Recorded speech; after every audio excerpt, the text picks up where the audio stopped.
have the thing, yeah? Bismillah ar-Rahman ar-Rahim. Assalamu alaikum wa rahmatullahi wa barakatuh, everybody.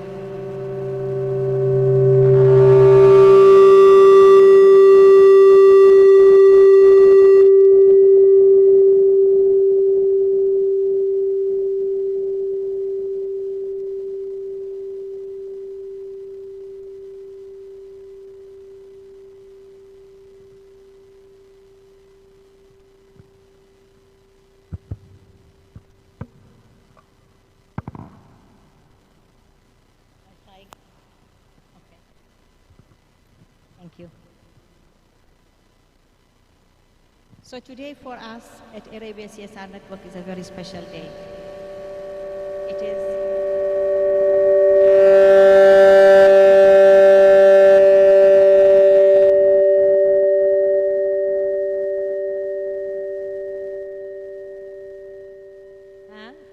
I don't need the mic, I think. You can hear me all? You can. Good.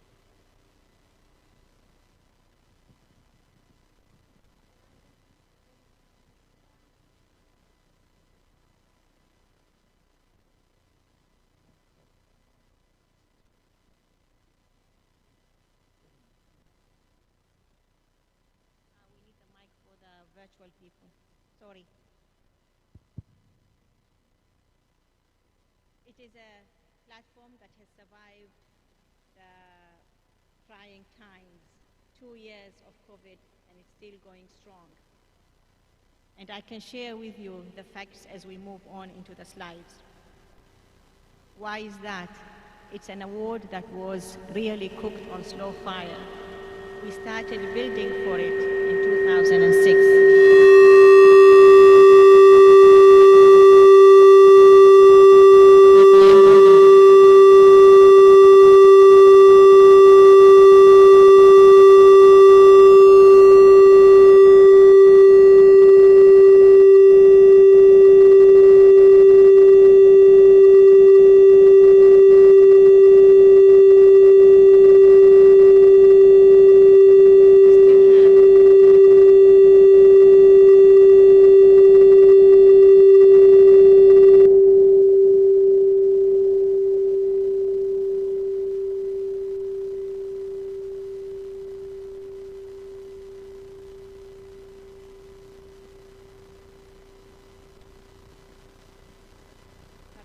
And get the right expertise from around the globe to ensure that what we are rolling out will continue and it is not a one-off. And it will be a continuous and sustainable journey. So I'm very delighted today to be standing in front of you and discussing the role of the 15th cycle.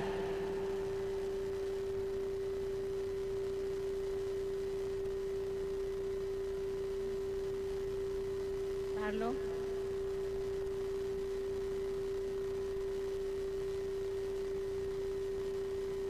It's an organic program. The team is in-house.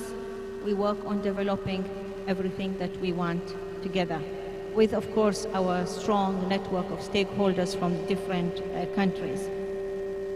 It is a platform to showcase beautiful corporate social responsibility and sustainability champions from the Arab region, whether these are representing local entities, international organizations, small businesses, government entities, social enterprises, and the list goes on. So for those of you who are with us today, I really would like you to support. We have many champions amongst us who have applied last year, who were amongst the winners last year, and we have prospective participants. But this is a platform where you all can participate in, and we would like you to support us by really encouraging your stakeholders, encouraging your supply chain, encouraging your partners to apply as well, to join this.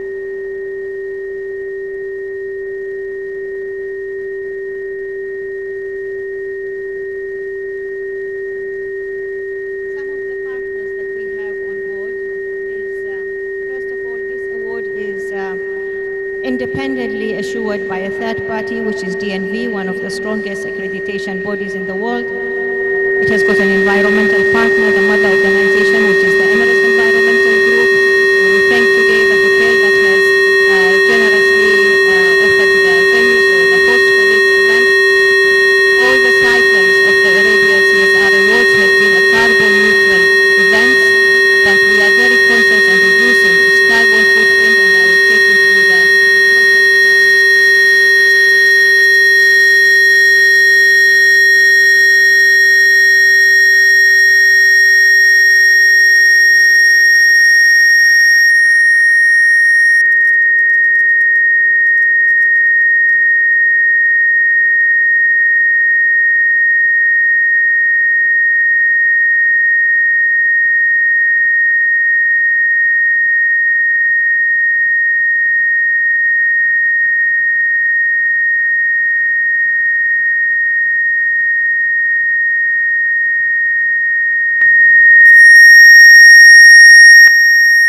It's the strongest platform that we have, and it is the region's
analyze it extensively, and come up with a beautiful research built on international specifications. And it is a strong resource material for any organization who want to start the journey to understand what are the champions doing, how did they get their house in order, as well as it's a good research for universities and colleges, and that is why this publication is so popular.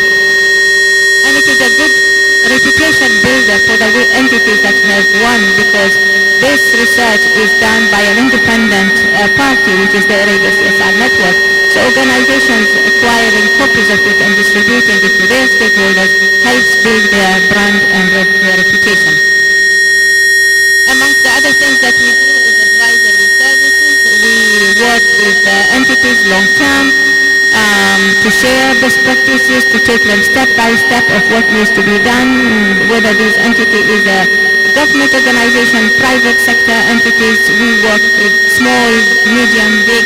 We work with them to build their sustainability strategies, to do their materiality exercises, understanding who their stakeholders are, putting action plans, strategies, and everything in place. And then we have trainings. Arabia CSR Network is the first training partner of the GRI since 2011, and we conduct GRI trainings. Many of the sustainability reports that you see published in the Arab region, the people have taken trainings from Arabia CSR Network. In addition to that, we have our own cluster of CSR trainings to deal with the different levels of understanding, and these are all certified trainings as well. The last but not the least is the third-party assurance. So when you have already issued your sustainability report, we take that report and we analyze it, and we give you a full-fledged verification of the authenticity of what you have written, as well as give you a group, recommendations of where we found the gaps are and how you can work on filling those gaps.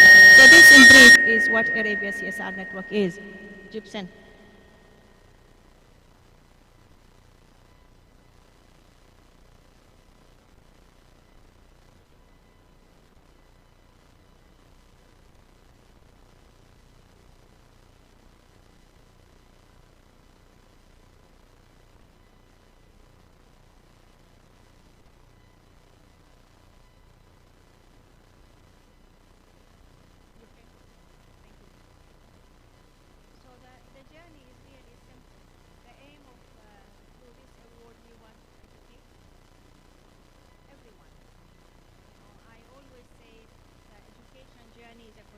Journey. There's nobody that knows it all, and there's nobody that does not know anything. So we all know, but it is good that we keep on building our capacity to understand what are the gold standards of corporate social responsibility and sustainability. what are the actual bases that we need to work on, what are the best practices that are out there, what that we need to bring it to the attention and mainstream it. To inspire, this is a beautiful inspirational platform. When you sit and listen to an organization that has won and you understand why they have won, it definitely encourages you and it inspires you to go that route. There is no organization that does not want to be out there, to be praised, to be thanked, to be visible for doing the right thing. So this is a platform that does that for organizations. And I think one of the important issues is we need to celebrate the champions. We need to recognize best practices. We need to provide an incentive platform. This award is a recognition platform to thank the champions who are doing it correctly and to bring it to tell the others, yes, you can do it. If this has been done, you can do it. We just put them together. The facilitating process is very important. For anything that you do, you need to have a group of aims and objectives so that you ensure you are following it and you are delivering and you are fulfilling. So the award is no different from any other programs or projects. Definitely it has strong objectives to fulfill, and it is visited every year to ensure that we are delivering on these objectives and we are able to measure the delivery of these objectives, and we are fulfilling the requirements of these objectives. I think one of the best things that we have done is we have thousands of best practices at the data of Arabia CSR network, and we have seen students take them and do their thesis for their masters in understanding the mapping of CSR in the Arab region. Nowhere will you get so many cases and so much understanding of this concept than through these awards. And I am grateful and I feel we are blessed to have all this knowledge and all this treasure of information at our disposal. As we say, the award is not specified to only, when we say the Arabia CSR, many think that it is only for the Arab companies. It is for everybody functioning in the Arab region. As an Arab, this was my message, and this was the development and well-being of my country and of my region. So I'm proud to say that what is coming out from the region is really very fulfilling, and it is really a source of pride for anyone who is in the Arab region. And these entities that are winning through the Arabia CSR awards, I promise you, they are champions regardless of where you place them. The best practices that is coming out from these organizations and being mainstreamed on this platform is just incredible. And of course, we are looking at growing one perspective. The progress of the responsibility is not dependent on anyone. It has to be ingrained into the organization. It is part and parcel of the development of the organization.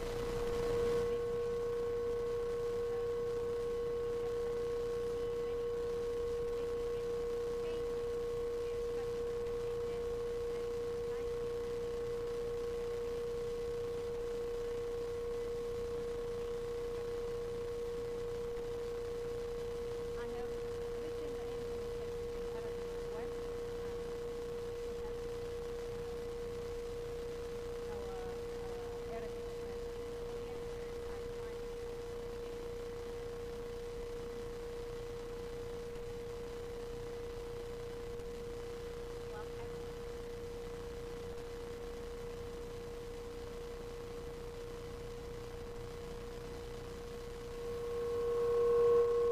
As I mentioned in the beginning, it took us 2 years. So how did we develop it? At that time, I was a board member of the UN Global Compact, and I was very much involved in the 10 principles of the UN Global Compact and the themes that were underlying the work that was going on. So it was very natural for me to take the 10 principles of the UN Global Compact and use it as one of the bases of developing this award. And then we took the EF2M European model. In 2015, we took the UN Global Compact, the 17 goals of sustainable development, and recently in embodied the principles of the Global Investors for Sustainable Development Alliance after I was selected by the Secretary General to join the board of the Global Investors for Sustainable Development Alliance. This is another global platform that really looks at the financing of sustainability, financing of corporate social responsibility. How do you mainstream it? And I think it's a very strong platform that is important for people to know it and to incorporate it into their strategies. So we have taken all this, and the award is not a static thing. So how come I'm getting my echo there?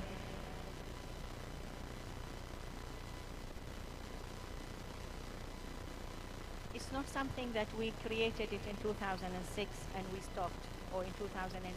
Every year there's a good process of feedback that we receive from every single application. We receive it from our jury panel. Then the Secretariat sits and analyzes that, and then we start to incorporate those requirements or changes into the application. So the application of last year, the questionnaire of last year would not be 100% the same as this year. And that is one thing that we will always advise you, is never copy and paste. That mistake, don't do it, because whatever you have written last year and you got full marks on it, you have to show to the judges what are the improvements that you are making this year to enable you to score high. If you copy the same thing and you put it, you will get a complete zero for it, and you will be shocked, why did I get zero and last year I got a full mark? So where is the progress? Where is the development? Where is the improvement on what you have written? This is very important points that I wanted to bring here. So the same process we went since October last year till now. We went through every single category, we developed it, we looked at all the questionnaire. Usually this is a very healthy exercise. You remove if there's any duplication, any ambiguity, anything that is not very clear, any repetition if it is there. So you clean it, you upgrade it, you develop it, and you roll it out again, incorporating the latest requirements on the global scene as well.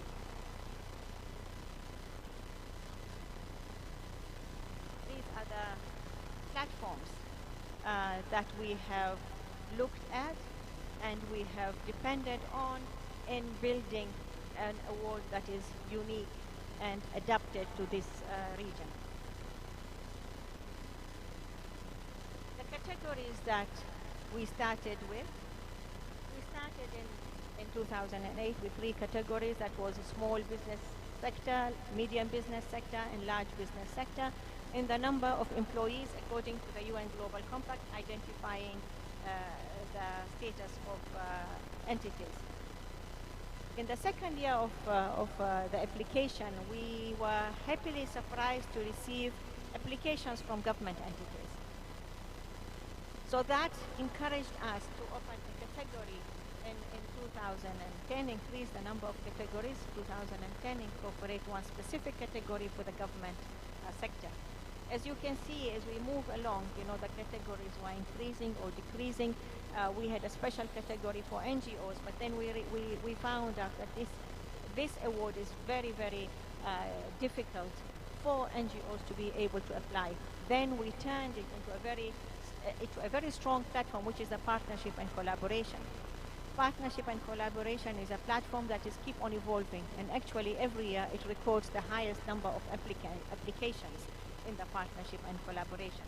So you can see as we move along, the number of categories keep on increasing because we started going into sector specifics. This year we have 15 categories. Why do we have 15 categories this year? These are the categories. If you notice, we only had business, government sector. Now we have small public sector, medium public sector, and large public sector. So as in the private sector, the government organizations are no different. You have those organizations that have more than 15,000 people, and then you have those organizations that have got less than 100 people. But there's a lot of good practices that's happening. and they want to go embark on that journey. So in spite of them being a government organization, nevertheless, they are a small size entity. So the questionnaire has been developed accordingly to cater to every sector. And as you can see, we keep on adding the sectors. In 2020 and 2000, we added the automotive industry because of the impact. Until now, this sector is facing challenges in really attracting and getting the entities to apply. They are not no players. There are many players. They just have not taken CSR and sustainability into their core operations. This is the journey that we at Arabia CSR Network keep on building and educating and building the capacity to help these organizations lift them to another level whereby they are ready to apply for the awards. We did receive only 3 applications last year, but we had very good amongst them, and you will see the names of the winners.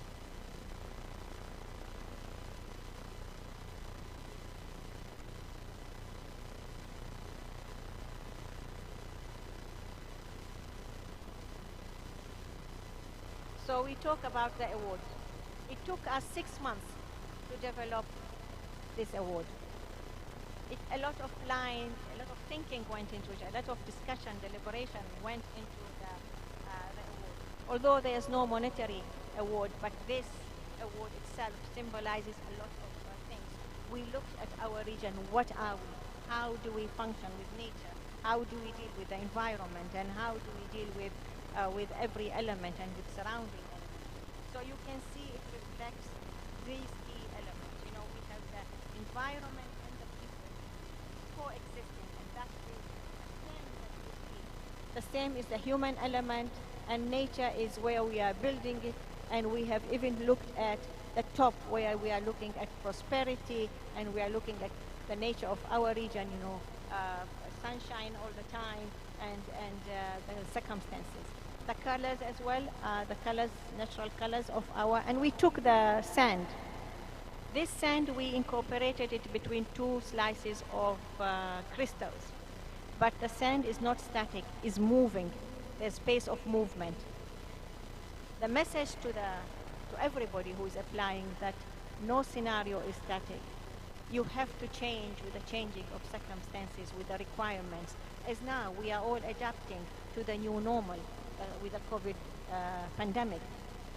So if we were static, we will end up losing and closing, as we saw so many entities closing down. But those who are able to adapt and adopt quickly and really maneuver became more resilient and sustained their operations and moved along. So this is to reflect that message. And alhamdulillah, as we are moving along as well, we are trying to evolve and make it more relevant with the requirements of the day. I will share with you some of the winners of last year, although there is a winner's booklet outside that you can all have a copy and see. So you can see the last year we had the small category. These are the entities that have applied, and we had the medium category. There were few ties as well, and this is very very unique. You know that you have a different set of judges, and this is a lengthy process, and it's very transparent, but it is very confidential. No judge knows who the other judge is with him or with her scoring the applications.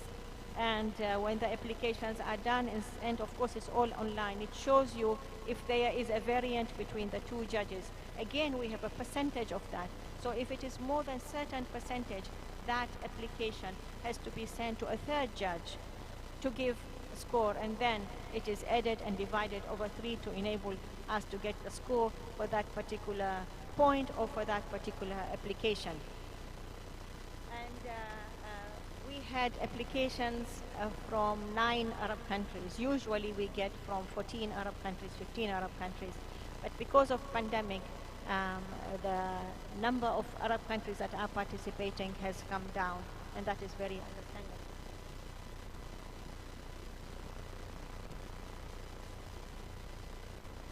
The large business category is usually the category that receives a lot of applications as well. number one is usually the partnership and collaboration. The second part is the large business category. And you can see again the diversity of the entities and special recognition. I would like to highlight here what is a special recognition. So we have a percentage. If the score is above that percentage, then of course they get the normal, the winner or first runner-up or second runner-up.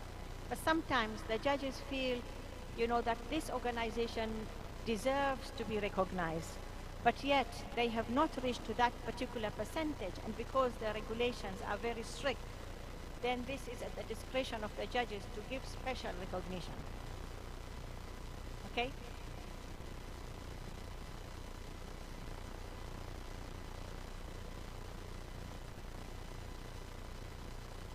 This is the social enterprise as well, and I'm very happy to see this new category is a new unique category. It's a new concept in the Arab region as well. It's a new concept on the global level. The understanding of social enterprise, the manifestation of this particular business category, how are entities understanding it, how are our youth, the young entrepreneurs, the startups, how are they understanding this issue and incorporating it. And this is a very beautiful new platform. So this is one of the awareness sessions. When we see things evolving around the globe, we bring it through this award to introduce these concepts into the mainstream market. Energy sector, of course, is a very important sector everywhere, more so in the GCC region.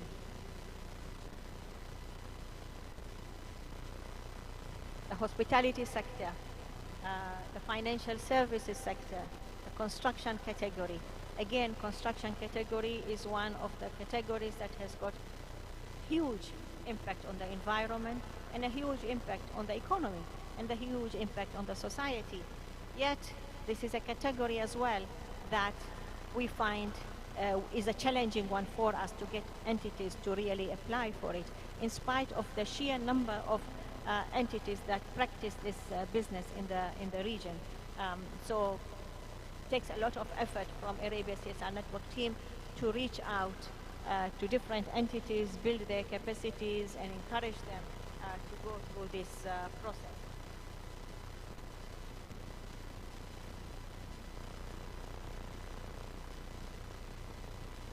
You can see the partnership and collaboration, how it was, we had more than 25 applications just in this category. And when you apply, for example, you have registered in one category, you are entitled to take, to apply in one partnership and collaboration category without any extra financial requirements. So many entities apply in both categories, you know, in their own original category, collaboration. And I think this is very important. We have seen many entities every year bringing new programs to participate because it helps them to understand the gaps that are there, the strengths that they have, the measuring tools that they need to have in place, and to get the results that is required.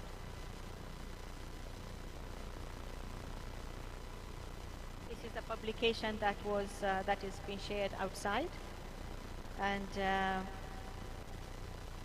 in Arabic and in English, of course, everything that we do, we try to share it in both languages. The history of this award, until today, we have awarded 237 entities in the Arab region. We have received more than 1,319 applications from 14 Arab countries, and we have, you see, sometimes, as I mentioned, there will be more than one application per organization. That's why the number of organization is 1,162, and representing 43 different sectors. When we started, I remember the number of sectors were represented in the first sector, in the first cycle of the award was 16 sectors. And you can see how it is expanding and covering every sector of industry and business. So now we will go into the aspects of the application. I call them stations. So the Arabia CSR Awards has 12 stations. Each station has got its own requirements. So moving from one station to the other is a progress. Understanding the strengths that you have in every station is a bonus, is a plus. Understanding what are the gaps that you have in every sector is really a gap analysis exercise that you are doing through this process, and it enables you to put the action plan, the strategy required, the time frame, the resources required to ensure that you are fulfilling. That's why we say this is a learning process. It's not an award that you just apply and you expect to win. Very rare that an organization applies the first year and they win. But this is a progress, keeps on building the points because it scores and you get points. And the beautiful thing about it is that you do your own scoring. We are giving you the responsibility to score yourselves. But then you are counter-scored by the judges. So if your score and your judge and the judges score tally, it means you are on the right track, which helps boost your confidence. Sometimes the judges score you more than you have scored yourself. And then when you score yourself very high and the judge scores you very low, again it's an eye-opener for you to understand where did you do wrong, what did you do wrong, and how can you correct that. So this is very important as well.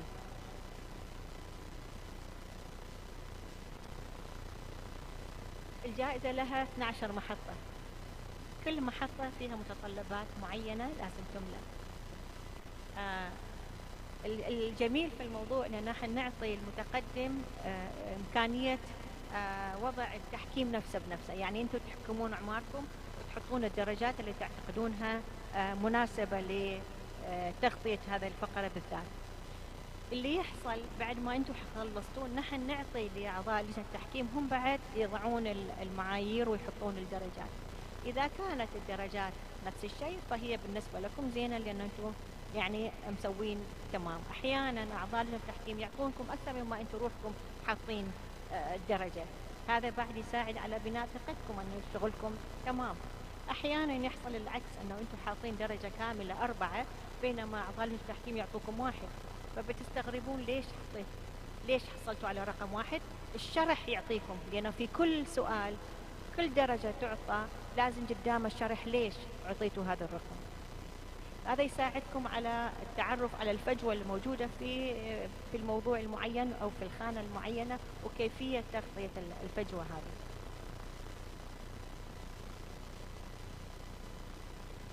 These are the second batch of the 6 stations. We focus on innovation as well. As any entity, regardless of what size you are, which business you are, government or private, innovation should be a part and parcel, is a continuous element in the development of an organization. So we focus on the environmental performance. We focus on the social performance of the organization, the engagement with the society at large, adding value to the society. What are the community involvement platforms that you have and how you are interacting with that? Do you know who is your local community? Do you work with them? What are the NGOs that you are involved with to cover the different issues that are on the ground? And this is one of the important ways of effectively engaging with your stakeholders and building effective partnerships. هذه المحطات الستة الأخرى هي مجموعة 12 محطة. نتعرف نحن من خلال الجائزة نطلب المؤسسة تعطينا الأداء البيئي والأداء المجتمعي، التفاعل مع المجتمع، الشراكات والتعاون اللي هي مهمة جدا. دوم نركز على نقطة الإبداع والابتكار. وآخر شيء نبغي نعرف من المؤسسة ليش تعتقد أنها هي لازم تفوز.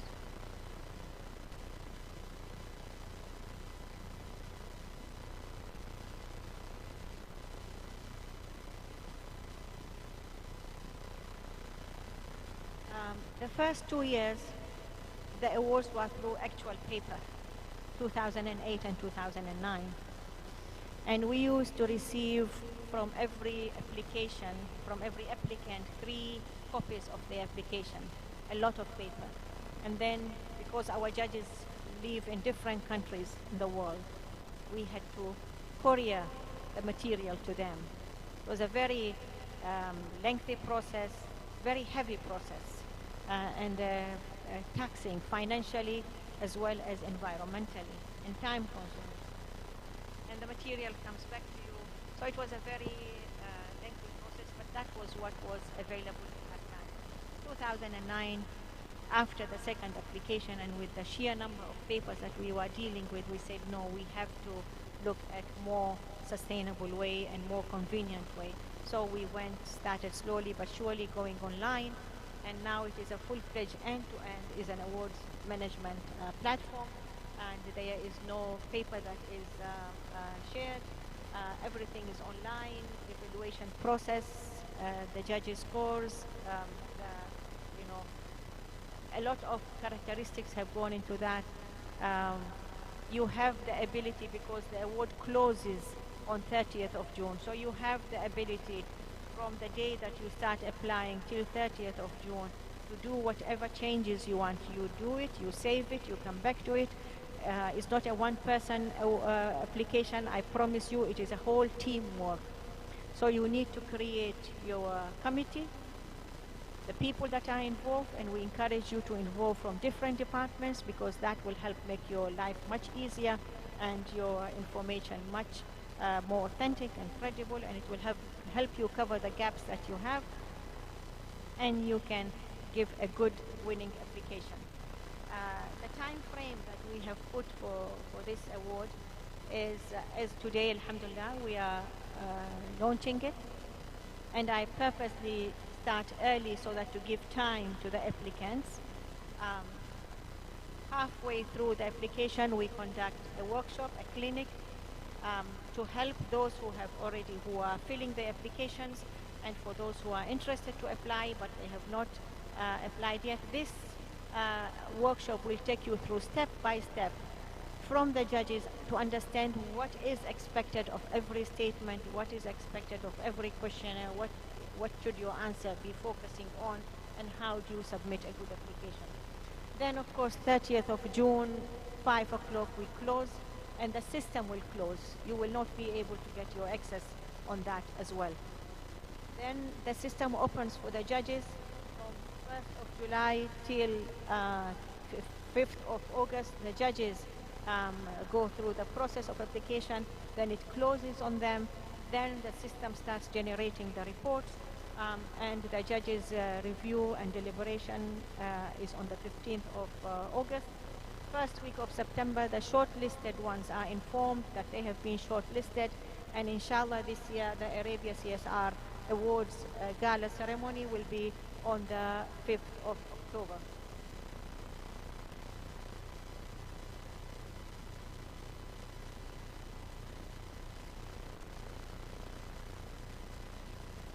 Our normal practice is we invite the winners, some of the winners from the previous cycle, representing different sectors, whose applications were strong, that we would like them to join us and share their experiences.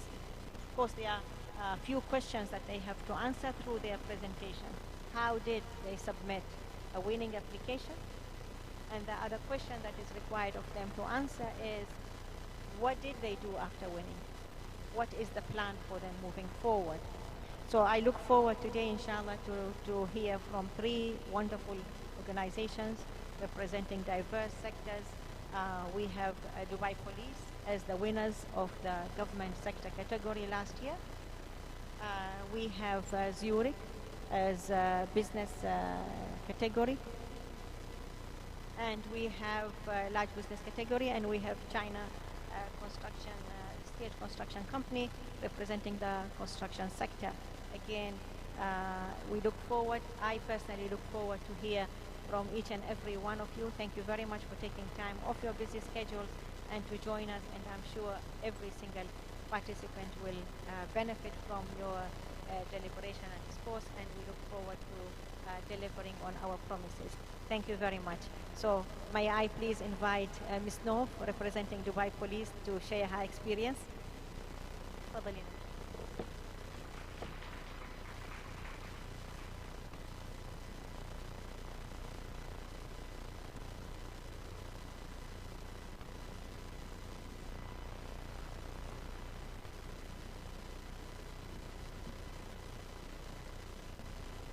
Good morning, everybody.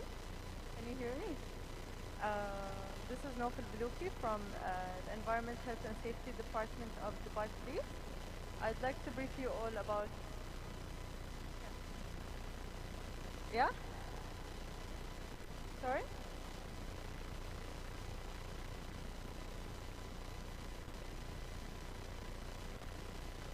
Can you hear me now?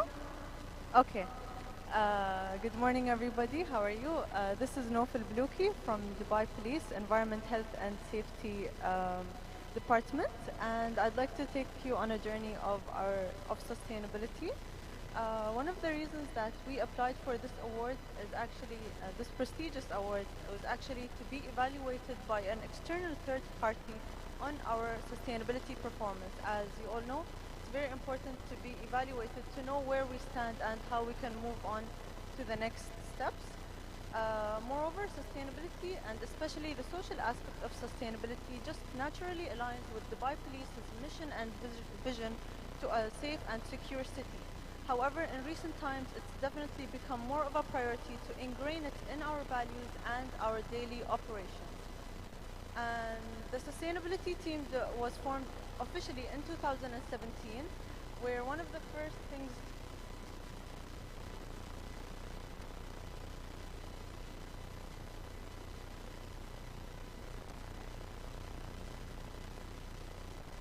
Okay. So one of the first orders of business in our sustainability team was to form a sustainability framework as well as a sustainable development roadmap and align these with the local and international mandates such as the Sustainable Development Goals of the United Nations and the UAE Continental Vision and Vision 2030-2050.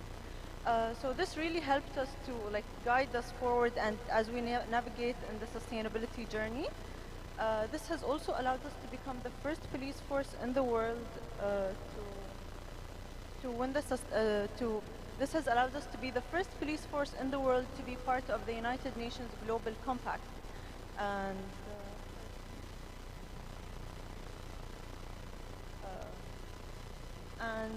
moreover, an important step was to discuss our materiality and select 45 total materiality topics that suit us and that fall into social mainly and also environmental and economic aspects of sustainability. We also had to discuss these materiality topics in depth and have our internal and external stakeholders have a say in them. And this allowed us to analyze and assess our initiatives in a from a sustainable perspective, and over 220 initiatives were assessed. Moreover, it's important to raise awareness, of course, between the employees, and we've conducted over 70 workshops where over 2,000 of our people were made aware of sustainability values. And I can talk a lot about the different challenges and our journey, but as you all know, the COVID-19 pandemic was a true challenge and is still an ongoing challenge for all of us, and especially Dubai Police as the first responder to internal and external emergencies. This was definitely a challenge. However, thanks, alhamdulillah, to our leadership's values and resilience and adaptance to change and being dynamic and having an early response, we were able to face the challenges head on and actually developed over 12, I think, initiatives in the face of facing the pandemic, such as being the first people to use canine, the dogs, to detect the infection, as well as having smart police officer automatically detect any violators or any people with the infection. So this is some of our efforts that led us to win the application, and winning has definitely elevated our rank as Dubai Police But more than that, as mentioned, it has helped us to evaluate where we stand and how we can move further and to, um, to, to achieve Vision 2030 and 2050 and even beyond that. Finally, I would like to thank our leadership and the CSR Arabia Network for hosting such an event that truly empowers all other companies that would like to keep sustainability as a priority. And I want to wish a great best of luck and great job for everyone who has considered sustainability to be a priority. Thank you.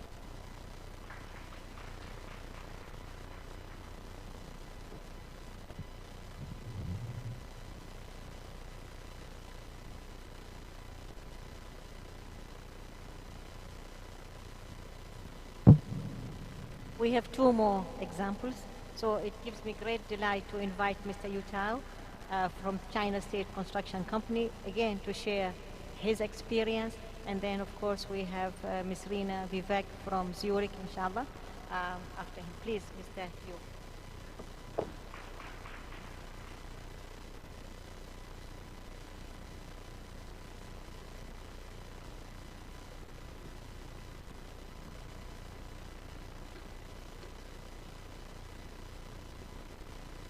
Thank you very much, President. And to the presentation and from your speech, I have a much better understanding about the history of Arabian CSR. And I can see how much effort over the past years your organization has put in to promote the sustainability and the CSR. As you said, it's a journey. There is no end. And truly, I feel I'm so much proud to be here. And therefore, I have even more pressure to mobilize my team to participate more actively for the kind of journey. Very good morning, ladies and gentlemen. It is a great pleasure for me to be here today at the launch of the 15th cycle of the Arabian CSR Award. As a major construction company in the Middle East region, China State Construction have been actively engaged in the UAE construction market for over 17 years. We are committed to building inclusive, safe, and sustainable Middle East region, and to put social responsibility as one of our top priorities. Adhering to the corporate mission of expanding a happy living environment, China State Construction continues to deepen the implementation of the social responsibility concept based on building the witness happiness responsibility brand. We share common interests with stakeholders and strive to enhance the sense of happiness around the region. We appreciate that our efforts have been endorsed by the society, with winning this prestige award from government entity these years, including the Sheikh Khalifa Excellence Award, Mohammed bin Rashid Al Maktoum Business Award, CSR Award, Takdir Award, and 2 Guinness World Record for the most community meal delivery in 8 hours, and the most nationals in a construction safety lesson in 2021.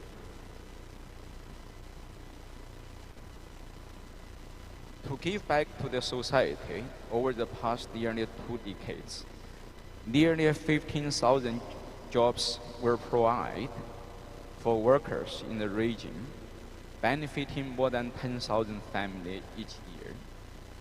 Joining hands with government entity, clients, and partners in GCC, we have accomplished more than 100 high-quality projects these years, including 7 5-star hotels with more than 4,500 standard and luxury guest rooms, 20,000 apartments, 4,000 house and villa, 3 hospitals and healthcare center, 450 kilometers of the roads and highway, 105 bridges.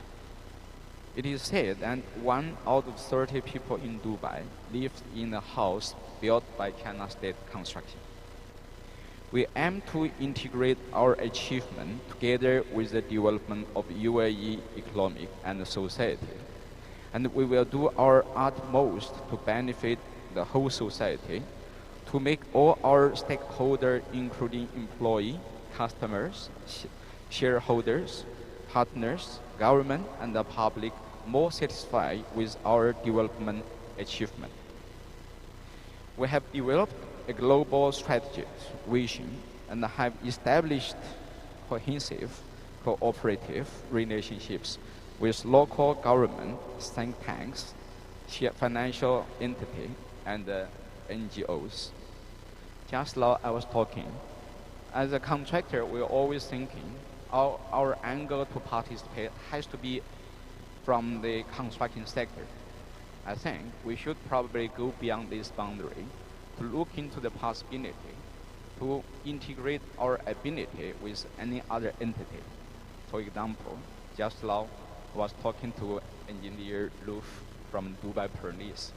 We noticed the police have thousands of cars running every day in the city and trying to ensure our safety and ensure the quality of life in UAE.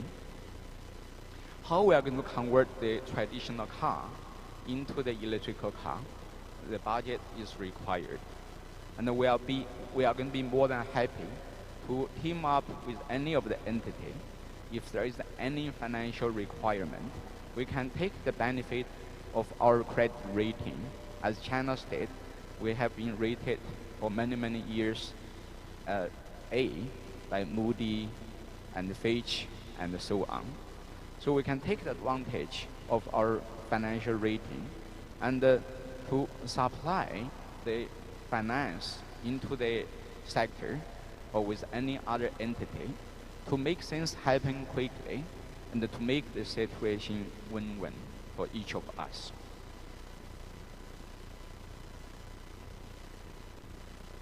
We promote comprehensive innovation by bringing frontier technology into construction process.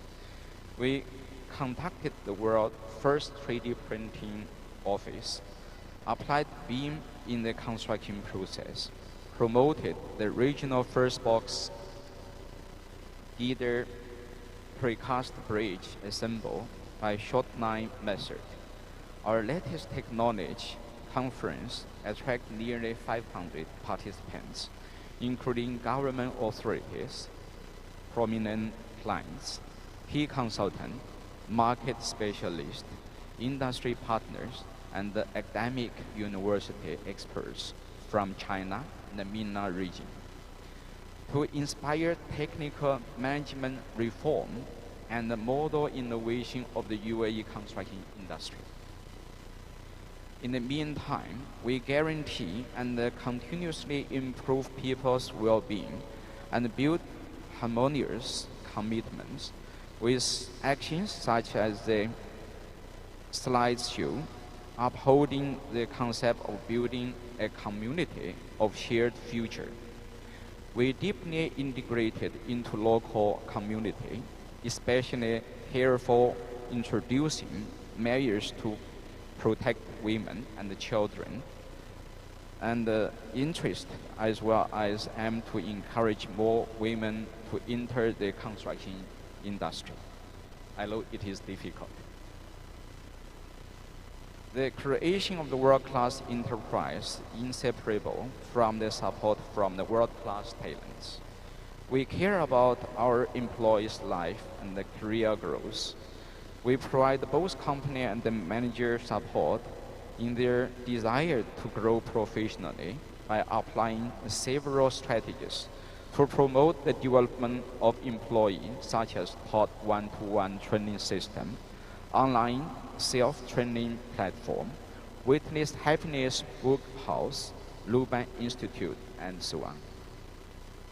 We have oriented corporate development towards ecologic process and green development by requiring all high-rise building projects to reach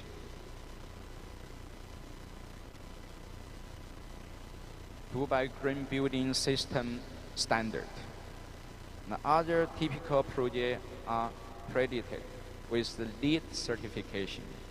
We have kept very good relationship with EEG for years and work together closely with various environmental protection activities, including tree planting, clean up UAE, to serve for the local low carbon and sustainable development.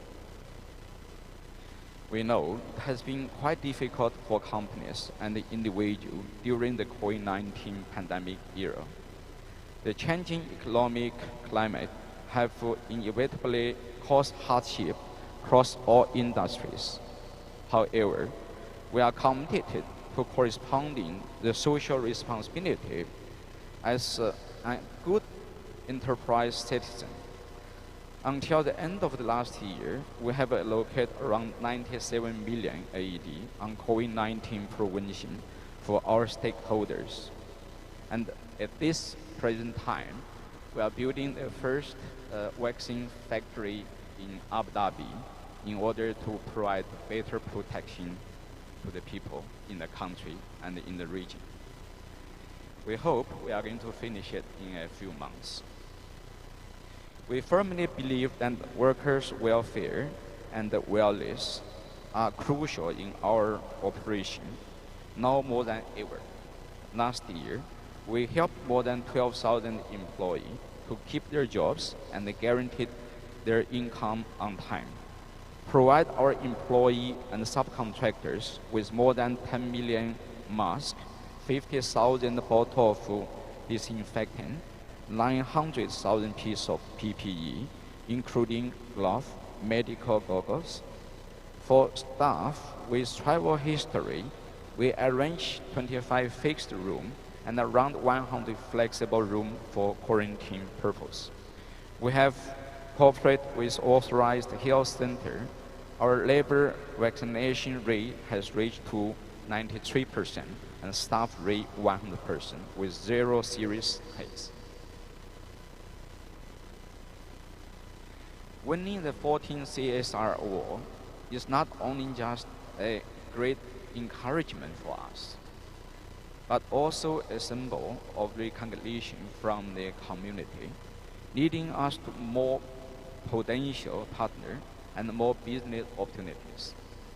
After winning the award, we endeavor more to meet our commitment of improving ourselves in all areas of sustainability and the CSR, and pay more attention to our sustainability strategy.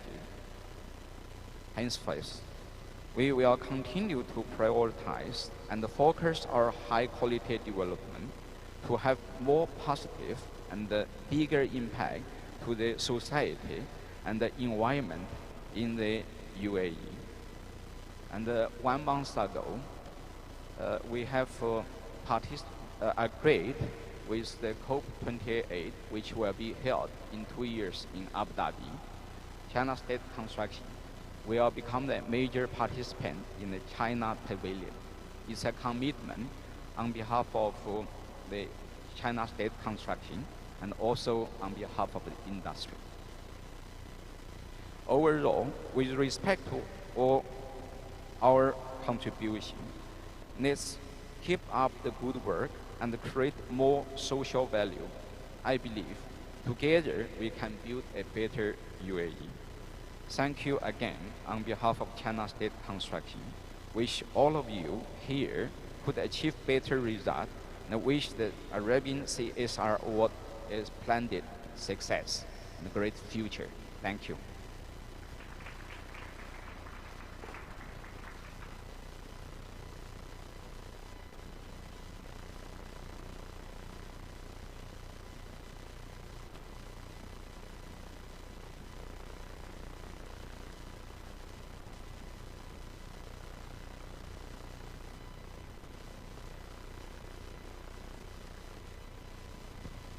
Good morning, ladies and gentlemen. My name is Reena Vivek. I am the CEO for Zurich International Live here in the Middle East. It's a privilege to be part of the press launch for the Arabia CSR Awards, and it's even more of an honor to be here as a previous winner of these awards. So the journey for us has been immensely fulfilling, and we had to extend our heartfelt thanks to the entire team of Arabia CSR for this honor and privilege. I'm going to take a few minutes to talk about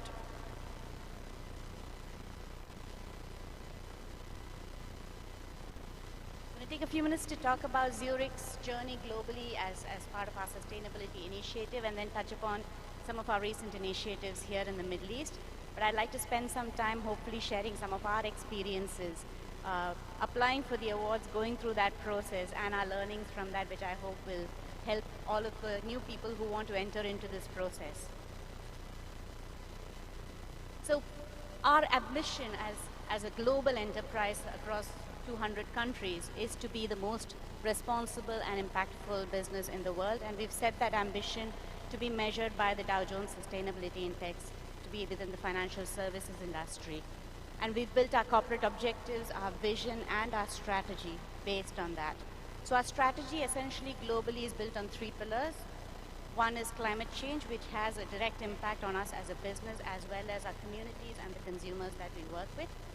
The second pillar that we've identified is confidence in a digital society as we move forward more into the areas of using technology as a tool in our workplace with our consumers, but also addressing the areas of cyber risk.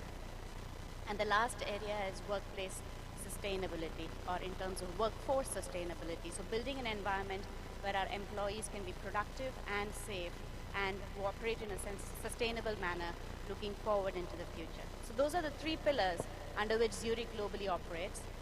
And as part of that, we have global commitments and we have local commitments. Our sustainability journey started well in the 2000s, but started to gain momentum in 2011 when we signed the UN Global Compact as one of the first financial services companies to ever do that globally. And then we moved on to be the first insurer to sign the Paris Agreement as part of our pledge for the 1.5-degree commitment. So while we have all of those initiatives globally, the important thing is to see how we can bring that into the local market. And so we have been starting and working with the teams locally to see how we can embed sustainability in everything that we do. So our first major initiative was partnering with the Emirates Environment Group as a leading provider here of sustainability, thought leadership, and vision when it comes to sustainability. And then fostering a mindset among our staff and our employees to make sure that they think about this as part of their day-to-day job. So as part of the Arabian CSR Awards, as we joined forces and reinforced our strategy, there are a few key things that really made sense for us. One is aligning our sustainability standards to global standards. And Ms. Habiba touched upon this when she spoke about it. The amount of thought that has gone into designing the awards, designing the questionnaire, the areas of focus. What that does for us is make sure that whatever we do is actually aligned to global standards, and we are benchmarking ourselves against international standards. Second is the opportunity to network and work with like-minded people, understand what some of the other companies are doing, and where it is that we can learn from them, and where it is that we can share our experience. So it's a great environment for us to collaborate, learn, and possibly share best practices. And on the reinforcement side, what it does, especially when you actually go through the application process, when we did it for the first time, it was a very, very, very thorough document. Trust me, it's not like Ms. Habiba said, a one-person effort. You need to put a team behind it. It is detailed. It asks for evidence. It asks for example. And when you bring all the functions within your organization is when you'll realize that, firstly, how much work your organization actually is doing, and it might be more than what you actually know. But more importantly, whether we're gathering the evidence to start pulling it all together and presenting it back to an external agency of experts to evaluate that. So that's been a fantastic learning experience for us. Second is enforcing the reporting standards. So while we may think we're doing certain activities in a certain way, the report or the application form actually forces you to evaluate whether you're reporting it in a manner that's consistent across multiple organizations, multiple industries. Are you using the right metrics to measure the outcomes? And what are your key performance indicators? So it brings a level of discipline that you may not previously have within the organization. You might be good and you might have some of it, but what this does is just sense checks those, teaches you things that you may have missed, or give you the opportunity to present things that might not have been thought of by others. Transparency and accountability, and again, Ms. Habiba touched upon the actual judging process by itself. What that does is it helps us reinforce to ourselves whether we're doing the right things. When we actually get the feedback, and it is a very, very detailed feedback that you get back at the end of your application and the gala ceremony, it gives us the opportunity to introspect and see what are the areas where we need to improve. What have we done well? What have we not done well? Where do we need to focus going forward, and what are the gaps? And what that does is it helps us plan for the future. I think there were a couple of important points again that I want to pick on from Mrs. Habiba's introduction is, firstly, don't rest on the laurels from your past. So what you've done in the past has gotten you so far. In the next application, if you repeat that, it's probably not going to get you much further. So what have you done between your last application process and now in order to further your sustainability goals? So that's really important to keep in mind when you finish your submission. Also, what you've done globally is not necessarily going to support you locally. So as multinational organizations, if you are, it's great that you can highlight what has been done in other parts of the world by your company. But the real critical thing is to demonstrate what you've done in this region. What have you done in the UAE with the local community, or wider in this region with the local community, the stakeholders here, and what impact have you had? So as you think through your application process, try and provide more evidence and examples of that as part of your submission. So post us winning the award the last time, we've continued on our journey, and we've also had the opportunity to work more closer with the Emirates Environment Group and leverage some of the activities that they do. I'm just briefly going to touch upon a few of them. One is the Clean Up UAE initiative, which has been huge for us because it allowed our employees to participate in the activity and have a hands-on experience of how they can contribute to the society. We've planted trees as part of a wider initiative, but for all of our employees, 1 tree per employee type of an approach. And we've had campaigns where we've raised funding for various initiatives. Pandemic relief is something that we've been actively involved in since COVID started, and we have continued those efforts, and we will continue focusing on this, and hopefully at some point of time we'll see an end to what is happening right now. And social equality initiatives. So there are historic initiatives that we carry on. There will be more that we want to do in the future, and we would look to continue our collaboration with both the CSR network as well as the Emirates Environment Group to continue our sustainability footprint in this region and build it and make it stronger. So on that note, I'd like to say thank you for the opportunity. I wish all of the participants who are going to be applying for the next cycle all the very best. And if you feel that if you need any input or feedback based on our experience, please do feel free to reach out to us. Thank you very much, and enjoy the rest of your day.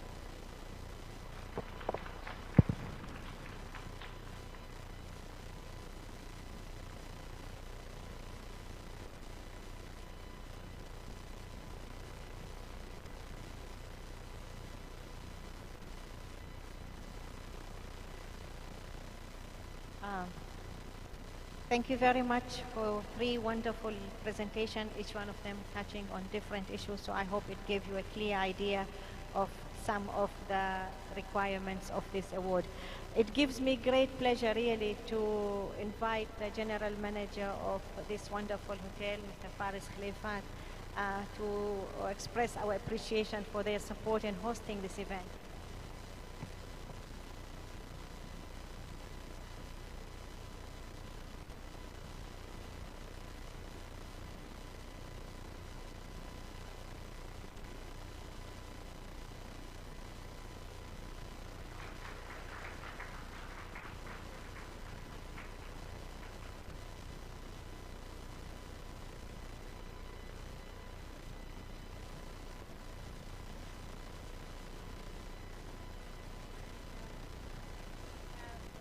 Q&A. So if you don't mind, Carlo, can we ask the team to put the chairs, and we invite the speakers, and the floor will be open for questions. I'm sure there are quite a few questions from the different members. We actually have as well, we will take you through the online process. So we have our the IT team that is working with us from abroad, of course. She will take you through the application process, how it happens, how you fill up the questions and how you move to the next stage. Please, Mr. Yu, Ms. Serena, and Ms. Noor, تفضلوا.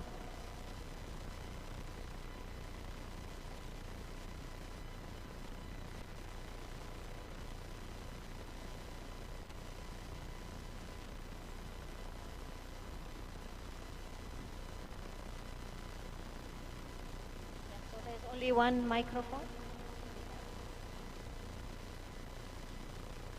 Questions?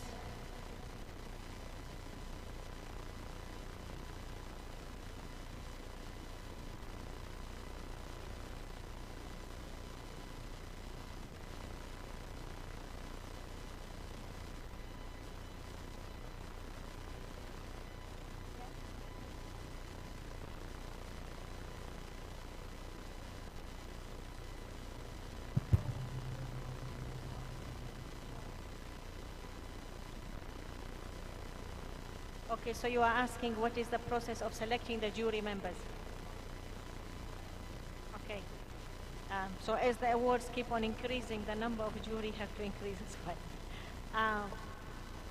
How do we select the juries? You know, the network of Arabia CSR network is wide and diverse.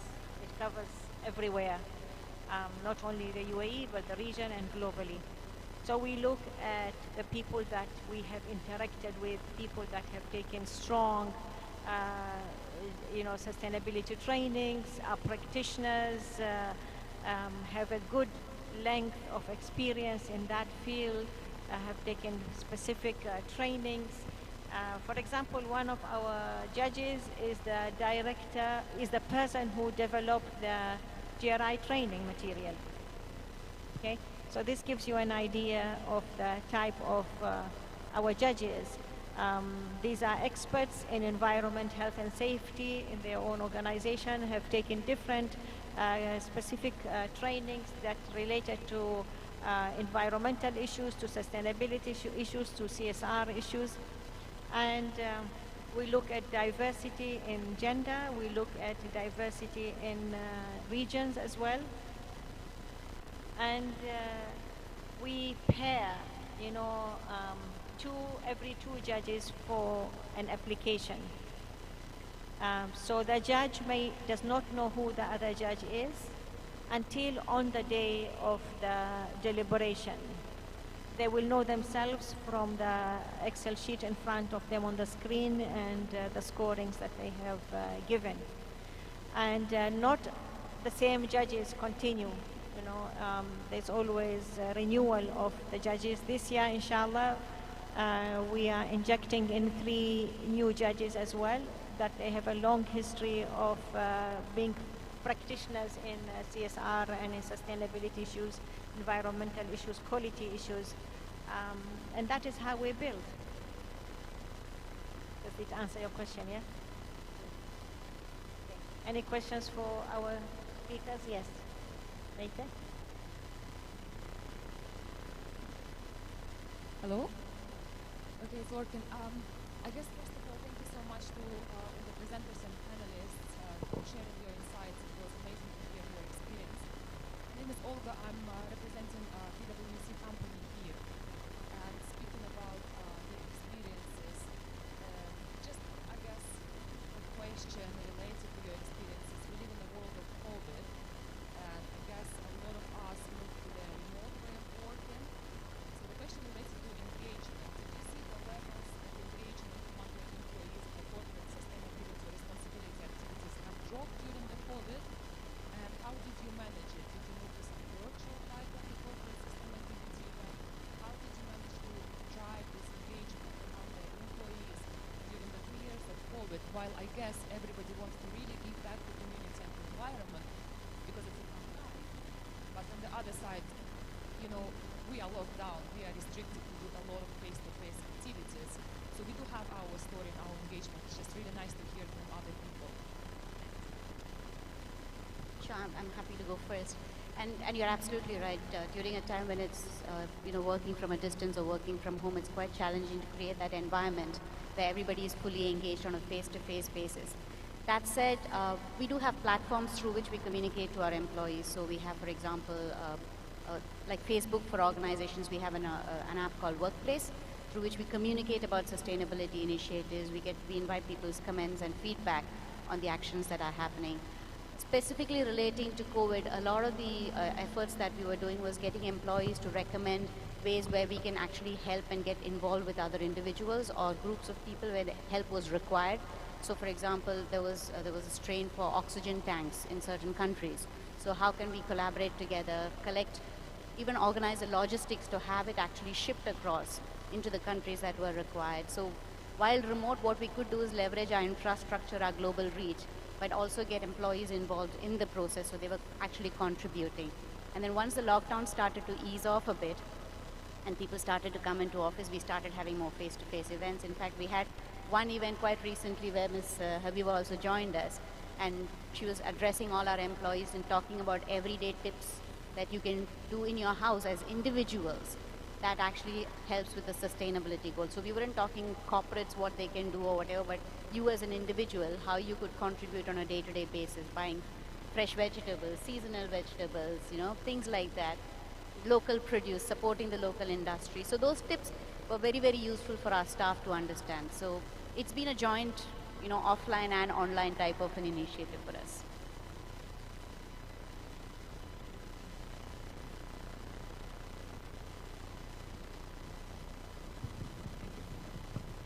So for our case, it's difficult for me to speak about all our employees in Dubai Police. As you know, we are quite a big number in different departments. And in fact, like some of us couldn't even work online. They were on the front line out there, even during the lockdown, and ensuring that things were going smoothly. But from my personal experience at home, having technology was such a blessing in terms of a lot of what we do is documentation and anyways, we do it on the computer, so it was good to adapt. And when we came back, we had an external third party evaluate all our offices to ensure that they are safe for us to come back to work. And now it depends on the situation, but we do have certain people that work from home, which wasn't available before, but that definitely has a social and environmental positive impact. So I hope that answers the questions. Thank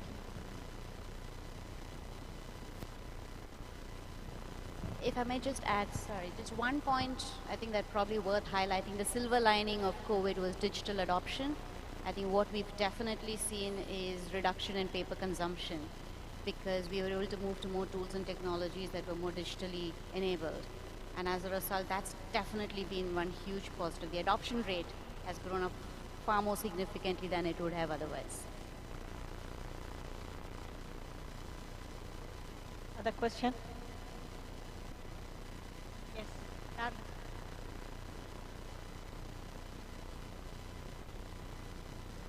Thank you so much.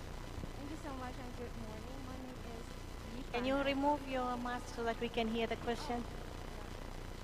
Thank you very much. Good morning. My name is Li Fan and I'm from China State Construction. So my question is, we all know that enterprises aims at gaining benefits, we can say money, but the CSR activity is good for the long-term development of the companies, but it also spends a lot of money.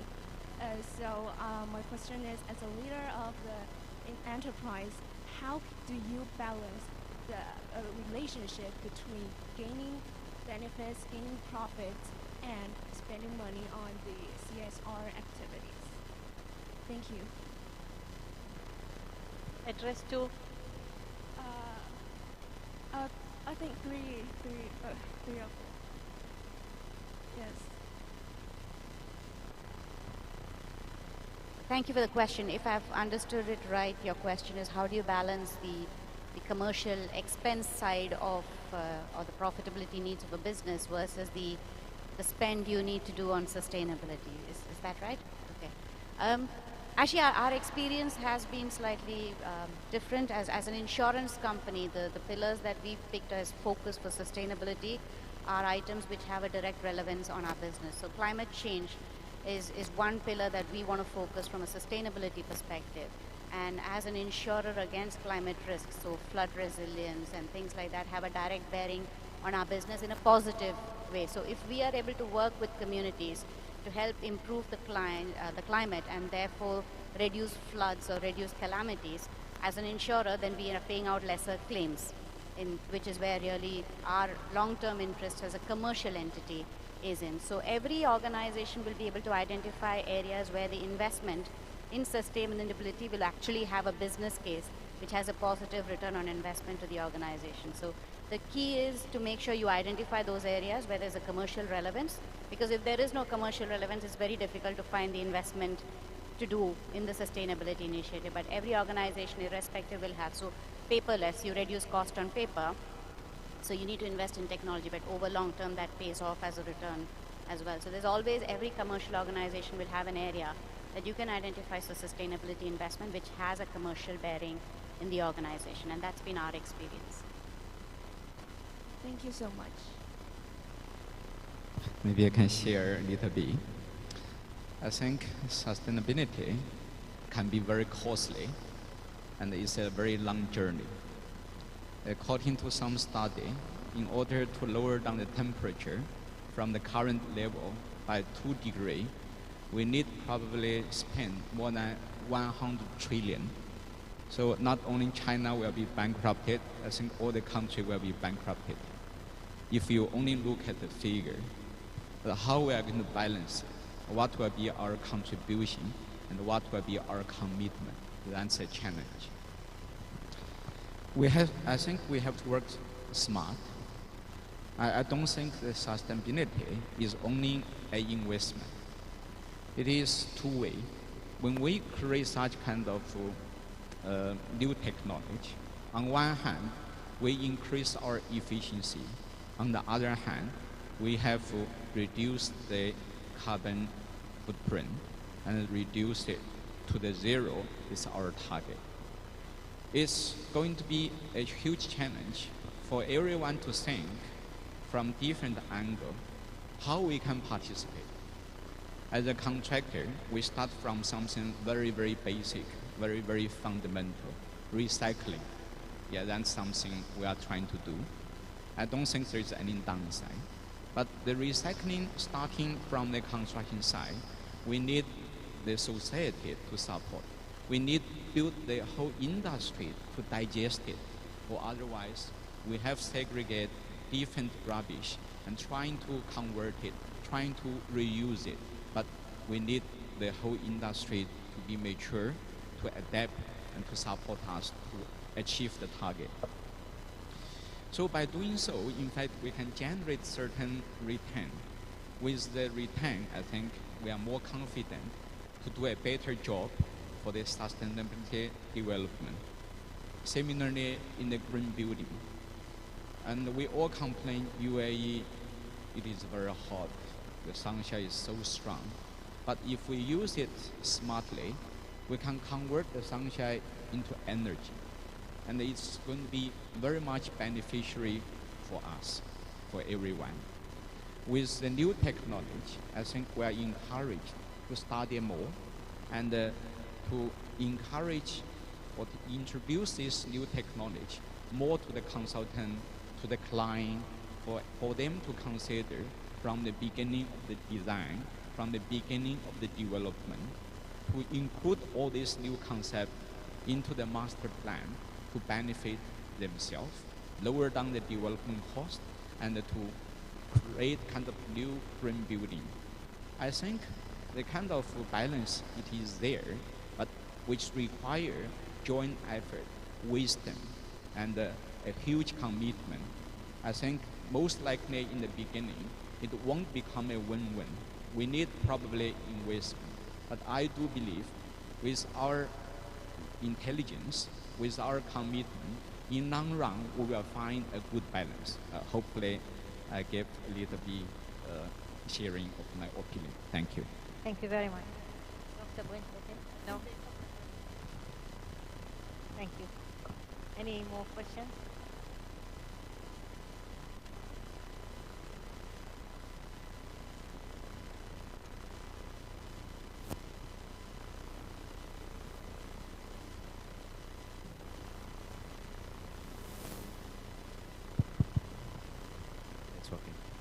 Good afternoon, everybody.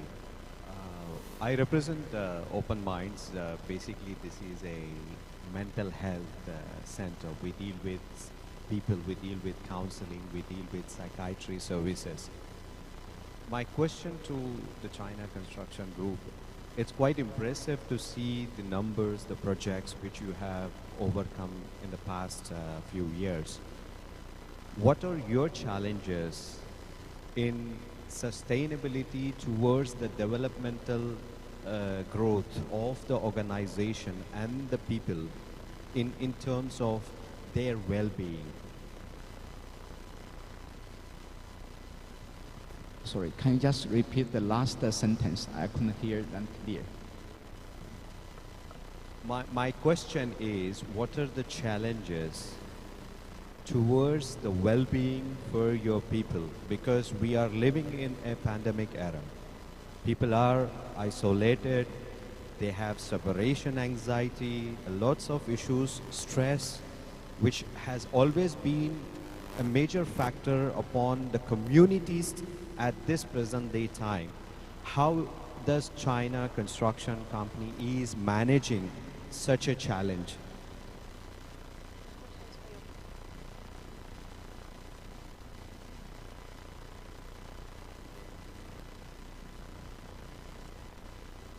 Thank you very much. Because of the echo, hardly I can hear. But I do understand now your question. Because personally, I was very stressful. So I have to resolve my problem first. And I faced it during the past 2 years. First, with the doctor to lower down my blood pressure. Anyway, we have understand the huge challenge from many aspects during COVID-19 to the management staff, to our workers as well. Many of them end up have mental issue. So we have organized some discussion, and we have a special clinic to help us to understand how we can better handle the stress. There is means, there is ways to cool us down. There is somebody can enlighten us to think more positively other than negatively. And it's a teamwork. We need a happy team. We need encourage each other. We need support each other. So during the peak of the COVID-19, and at the beginning, everyone was panicking. I remember when I read the newspaper, one guy found himself was COVID-19 positive, and he come out with a car. And well, his wife and daughter was still in the car. He jumped over the bridge and killed himself. And I read it in the newspaper. So I can fully understand how stressful the kind of COVID-19 is impacting human being. I think we need to take care of more of our staff, have a better understanding about them, to give them more support financially, and to give them more flexibility, and so on. And there is no comprehensive solution. We are just trying very hard. And certain people can take more pressure. And as I always say, as a senior management team member, I can probably take more pressure than the rest. So that's something I can commit myself to do, to cover my deputy. But similarly, I will request my deputy to do something similarly for his subordinates. So we need we need stand up. We need probably share the pressure. We need to become a leader to take more responsibility. If everybody committed to resolve a problem, and we will probably have a better chance to handle the complicated situation. We are trying to think. We are trying to find a solution. I hope it's a bit meaningful to you. Thank you. I would like to add here, in one of the applications, one of the entities that applied for us last year, and they were one of the winners, is TriStar Group. TriStar Group is a global platform They have operations, I think, in 20 countries or more. But they started in the UAE, and you know they are a logistics company. So they have a strong fleet of thousands of trucks and vessels as well. So during the COVID, the seamen got stranded in the sea, in the ports, for 2 months and more, and they couldn't go back home or see their families. So there were a lot of depression cases, mental stress issues. So the CEO took it personally and rolled this global platform of really looking at the mental status and mental health of seafarers. And he held an international conference, and there was a lot of work that went on. It got good media visibility as well. But he drew attention to an issue that is maybe forgotten. Not everybody thinks of the sea and seafarers and the crew members, you know, that get stranded in months at end. So he created a hotline as well, whereby they can seek medical assistance 24 hours, wherever they are, whichever part of the world, from professionals, and get relief, as well as connect the families, because the stress is not only on the person, the stress is on the family as well. So this is a new issue that is coming into focus, and this is not yet seen how will it manifest itself, but this is a new thing that is coming up. But I think it is a good lesson, and it's a good strategy for every organization when you are looking at the issue of environment, health, and safety. The safety is not only at the workplace, the safety of your employees, the safety of your workers, whether it is within the organization or beyond, their mental health stress. As we can see, I'm sure you all read it, that in the United States and in Europe, the cases of divorce went much higher during the COVID period and the lockdown period. And this was another social issue that nobody anticipated. So it stopped from just being a health issue of a pandemic. It manifested itself in every aspect of life, and it will still continue manifesting itself. So thank you for that question. Well, I take one more minute, ma'am. Thank you so much for adding this.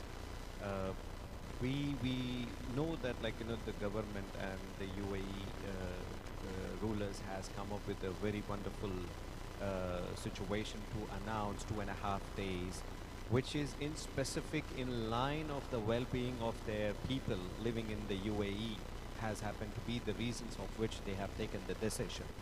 So rightly said, it has always been like, you know, companies, the corporates are coming forward and trying to make this as a policy in their managerial levels or in the employee level, where the people can seek help, which is why, like, you know, the sustainability of their company is getting normalized or stabilized by itself.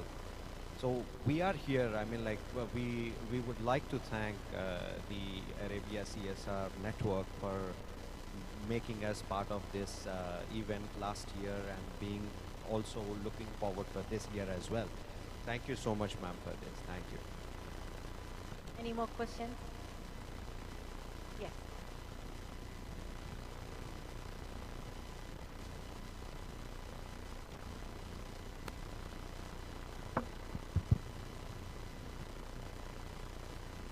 Hi, Stan.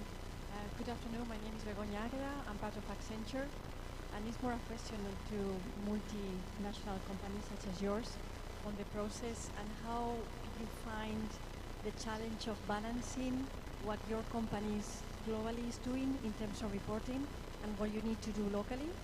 In our case, obviously because we share research, we share resources, sometimes we don't have the capacity to replicate what Accenture globally has made.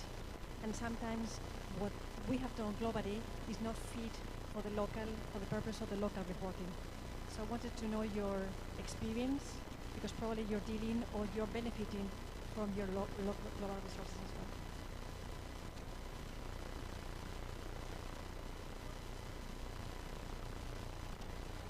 Yes, it's more sharing our experience.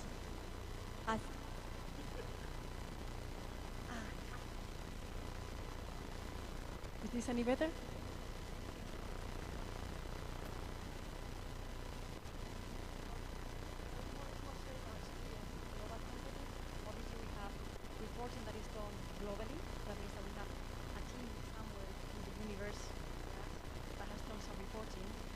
not always fit or aligned with what CSR Arabia reporting is asking. So for us, this has been both a challenge and a benefit, because obviously some of the reporting has been done before, but some of it needs to be completely redone locally. So we would like to know if you have had the same challenge, how you have balanced your global reporting with the local reporting that you need to use to apply for the CSR. Makes sense?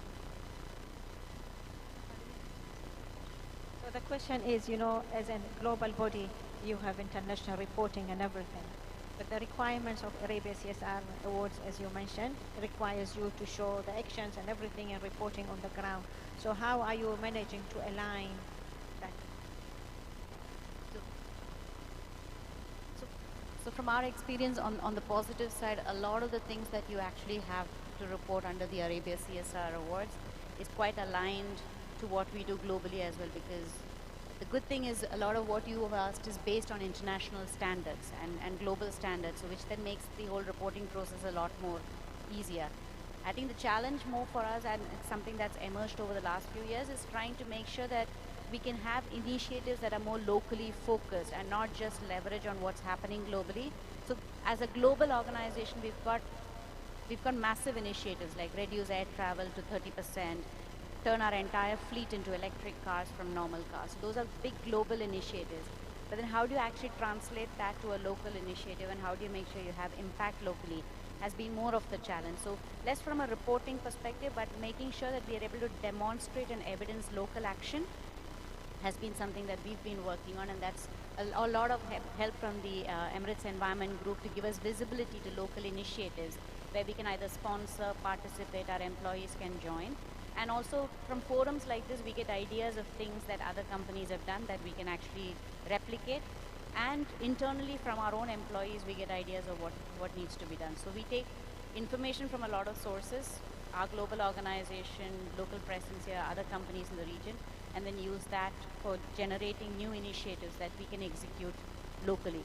But from a reporting perspective, so far we haven't had that as a particular challenge, mainly because the benchmarks and the standards are more or less similar to what we would do globally. I think we share the same kind of experience. China has started to have the green building specification and have very clear target.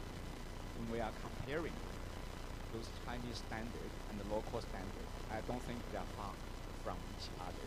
Maybe they have their own understanding, and they have their own target, and they have their own emphasis, but they are very much similar.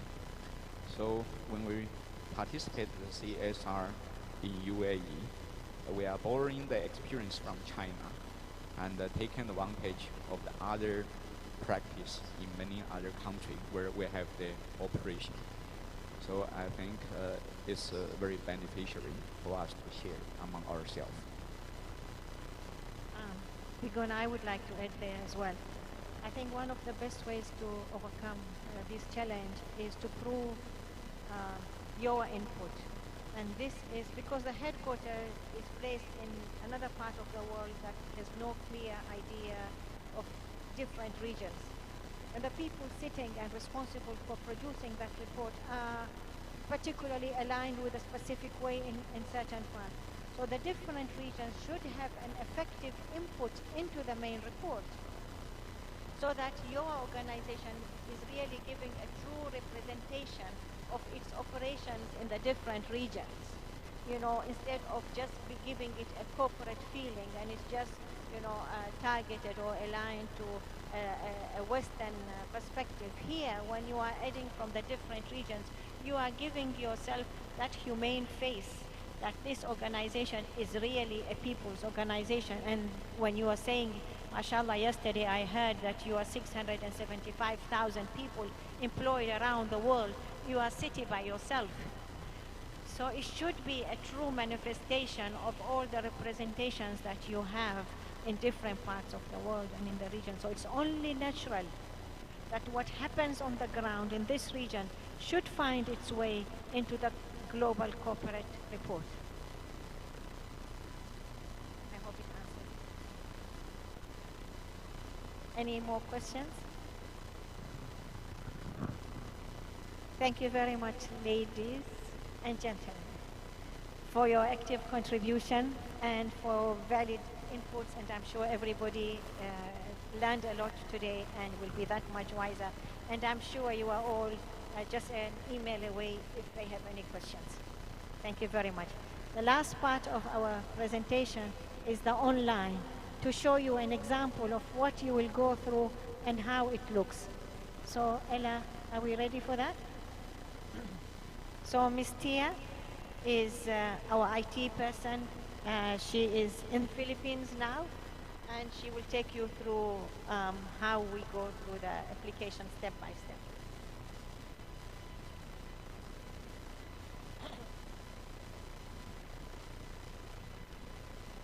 So Ms. Tia can hear us?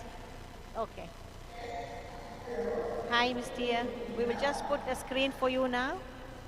And for everybody who is online joining us as well, I hope it is clear for you.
Leah, you are frozen. The screen is frozen. Can you move to the next slide, please?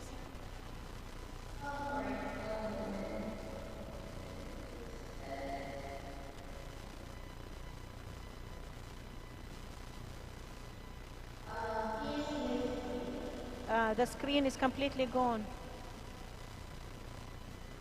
Yeah, okay. Yes, but you need to minimize it a bit.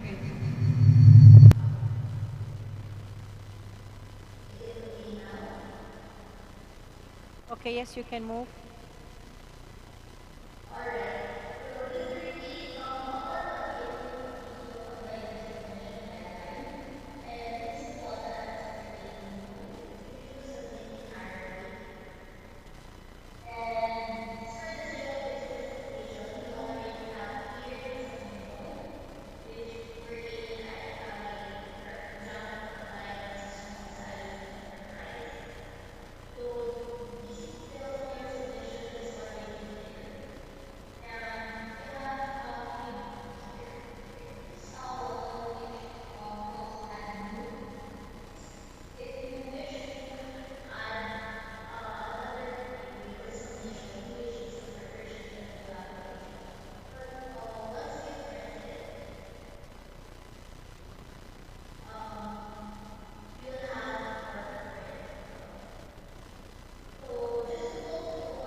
It will be compared to the score that the judge will give you on the evaluation. So basically, you just have to fill it out with your answers. And please note of the character count that we have here. This will help our judges in evaluating your award submission. So once you have completely filled this out with all your answers, you can save and continue. Then it will lead you to the third and next tab for it is the attachment part, wherein you would also be guided by the instructions on top of it. And this is where you can attach or submit any file that you have for each item that we have here. Say, for example, your company logo. Anyways, you are guided here with the allowable file type, file size on top of it, and the other evidences as well. So once you have completed it, there is a completion tab as well, which will show you how complete your submission is. And if there's any missing part, you just have to click on it. It marked as X. You just have to click on it, and then it will take you to the page where you have to answer it again. So that's just how simple our platform is in terms of submission and registration on this award. So once you're satisfied, by the way, for this award, you can just save and go back on this submission anytime, as long as you click the save button. You can go back to it anytime, even on the next day, next week, as long as it's not yet on the deadline. So once you are already satisfied and you have completed all the fields that you have to answer, you can just click here or tick the declaration form, and then that's how you just submit on it. There will be a submit button on the lowest part of this submission. So, yep, is there Thank you, any Tia. question, clarification? Thank you very much, Tia. That was clear. So Tia is from NextNet, the company that has developed this management platform for us. And the beautiful thing about it is that you cannot move to a next questionnaire if you have not done the saving and you have not attached. My advice to everyone is put examples. You know, when you are saying something yes, don't limit your answer to yes or no. You have to give, you have 1,000 characters for every question, so utilize that. And if your answer is longer than that, then I will advise you to provide the evidence. Providing evidence is very important. And when you are providing evidence, don't just dump material and you expect the judge to go through it. The judges will not do that. They have got so many applications to look in, and they have limitation in timing. So you have to tell them, you know, even if you are attaching the supporting material and the evidence and all that, refer to that particular page, or just attach, let's say you have a document of 70 pages and the judge wants to see one page in there only, where your relevant document is. So you will just need to put the cover page, and you will need to put that particular page. Let's say it's page 35 from the 70 pages. So only 2 pages that will be attached with the document instead of the 70 pages. More is less is more. Utilize that. Don't just throw in a lot of material and you expect the judges to go through it. Ensure that what you are writing in your application is actually what is there on your website. Many a times the judges say that we found that the vision, mission and statements, what is written on the website is different than what is actually in their submission. So ensure that you have that unification of the material that is documented and that is presented. So thank you very much really for joining, and Bismillah we said, and we are rolling out the 15th cycle, and we look forward to very, very good applications and many applications. So each and every one of you is really the ambassador of this award. Spread the word and let's get them on board. We have to mainstream sustainability and CSR in the region. Thank you very much. Thank you.